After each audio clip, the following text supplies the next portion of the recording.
Salut Jean-Denis. Salut. Écoute, tu es venu à la maison avec un échantillon de ce que tu fais en ce moment. Tu te passionnes pour les avocatiers.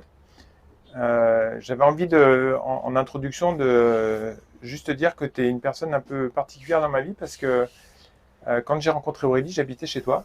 Je m'étais réfugié parce que j'étais dans un moment de ma vie qui n'était pas forcément rigolo. Et voilà, tu m'as accueilli, tu m'as ouvert ta maison. Et aujourd'hui, moi, j'essaie de le faire pour d'autres personnes, en fait, quand il y a des personnes en difficulté. Pour moi, c'est important, des lieux comme ça où on peut venir euh, sans que ce soit de la famille ou, enfin voilà, sans se connaître. Et voilà, tu m'as pas posé de questions. En transition, ouais. Ouais, dans des moments de vie un peu compliqués, je trouve que c'est précieux d'avoir des endroits où on peut poser ses valises là pendant quelques semaines ou voilà, quelques temps. Mm. Voilà, et on s'est rencontré avec Aurélie chez toi parce que pour l'histoire, quand j'ai rencontré Aurélie, ensemble, on a glané des pommes. Et Mm. il y avait un verger, mais qui s'étendait à perte de vue. Il y avait des tonnes de pommes par terre. Mm. Et quand on a fini de ramasser ces pommes, là, c'était en octobre, je crois, septembre-octobre. Moi, j'ai commencé à faire une carte Ouais. pour répertorier les endroits où il y avait des endroits à glaner dans la région où tu étais. Mm. Et Aurélie m'a connu parce qu'elle est tombée sur cette carte. Voilà, c'était juste pour faire une petite intro, c'est que Comme quoi, quand vous trouvez des pommes, faut les mettre sur une carte, hein. voilà, c'est ça. Vous pouvez rencontrer l'amour de votre vie, quoi. Bon, en tout cas, je sais que tu t'es passionné pour les avocats. Ça fait un moment que tu es sur ce sujet-là, Ouais. parce que tu m'as partagé quelque chose tout à l'heure que je trouve assez intéressant. Tu m'as dit, bah voilà, si on pouvait acclimater davantage de fruitiers en France, ça permettrait qu'il y ait plus de personnes qui mettent plus de fruits dans leur alimentation. Mm. Et tu t'es dit, bon, soit je vais dans des endroits où il y a beaucoup de fruits, Mm. ou soit j'essaie d'apporter ça dans mon pays, en fait. Ouais. Et je pense que vous n'êtes pas très nombreux à travailler sur ce thème-là. Mm. Est-ce que tu peux nous expliquer un petit peu là où tu en es de tes recherches et de tes expérimentations et voilà, pour moi, tu es déjà arrivé Mm. à quelque chose là. Ouais. Ouais, quand je suis rentré en France, après 3 mois en Asie où j'ai mangé que cru, que des fruits, j'ai dit que c'était pas possible de vivre comme ça en ayant une alimentation de survie, et je me suis dit soit je retourne en Asie, soit je fais quelque chose pour la France. Hmm. Et là, j'ai créé mon site fruitsforestier.info, c'était en 2014, avec l'aide de quelqu'un qui m'a montré un peu au début, comme pour le magasin, je suis un amateur, hein. Et c'est donc assez mal présenté, mais j'ai recensé une centaine d'espèces fruitières. Mhm. Et parmi ces espèces fruitières, il y en a qui m'intéressaient en particulier, plus nourrissantes que les autres.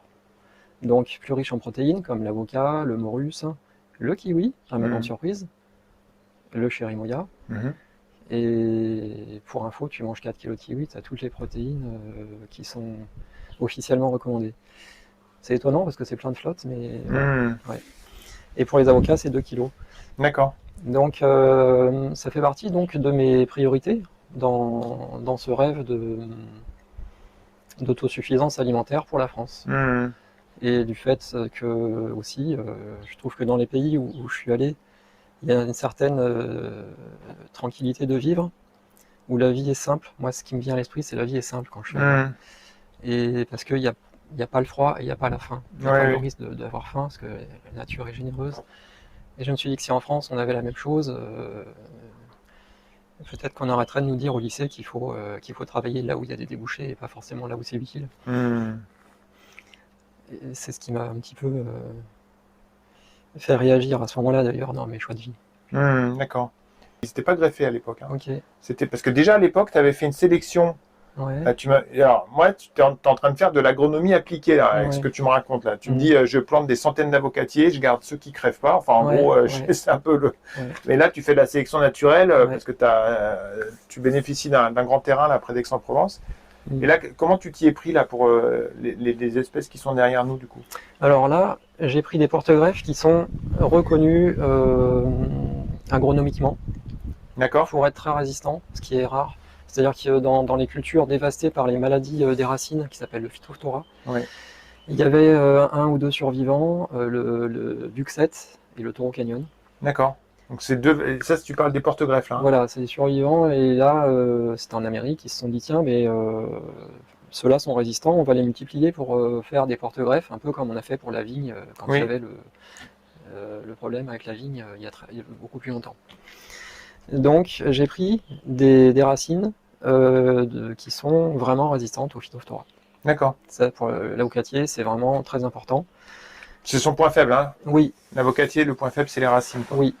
Et parmi les porte-greffes disponibles, agronomiquement acceptables et recommandés, il y en a 3 qui sont résistants au froid. D'accord. Donc, Taureau Canyon, Duxet et celui que j'appelle Zoé en font partie. Ce sont des Mexicains. D'accord. Des Drimifolia.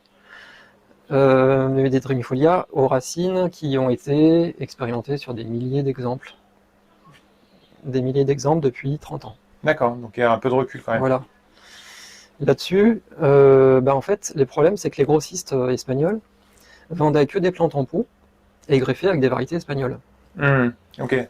Alors, la seule solution qu'on avait, c'est d'aller chercher une plante en pot avec plein de racines. C'est trop de racines dans le pot. Ça, c'est un problème pour la croissance après. C'est un peu handicapant pour la plante. Et puis, il faut la recouper, il faut attendre que ça repousse, et après greffer dessus. Alors que là, grâce à mon réseau, j'ai mis en place, notamment en Espagne, une production avec des porte-greffes qui sont clonés.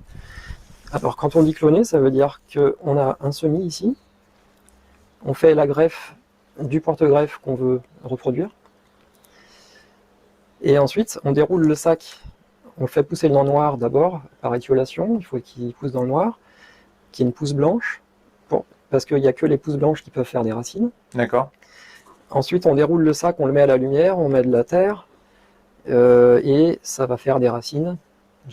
Sur une bonne hauteur, quoi. Ouais, des racines qu'on cherche. D'accord. Donc ça fait une petite plante. Et après, moi, je la greffe avec une variété encore plus résistante au froid. D'accord. Donc, soit je mets des petits bourgeons comme ça en bas, soit je fais une greffe à rameaux en tête. Ça, c'est à Ravaipa. D'accord. Ok. Ah oui, ok, ouais. Bon, alors, je serai pas le seul. Bien pris, là. Hein. Je serai pas le seul à en faire parce que depuis quelques années, on est plusieurs à s'y intéresser. J'ai aussi fourni des greffons à d'autres pépiniéristes. Mais cette année, j'ai eu envie de proposer des quantités de plantes. Parce qu'à force d'en parler sur les forums, dans les réseaux sociaux, il y a des gens qui cherchent ces variétés.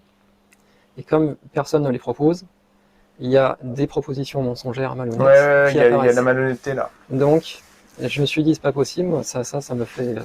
c'est une des choses qui me font le plus réagir. Il faut absolument proposer quelque chose. Alors Jean-Denis, tu m'as dit que la meilleure période c'était actuellement là pour planter les avocatiers. On est fin mai, en juin, tu m'as dit que c'était très bien. Ouais, qu'ils aient le temps d'installer les racines avant l'hiver.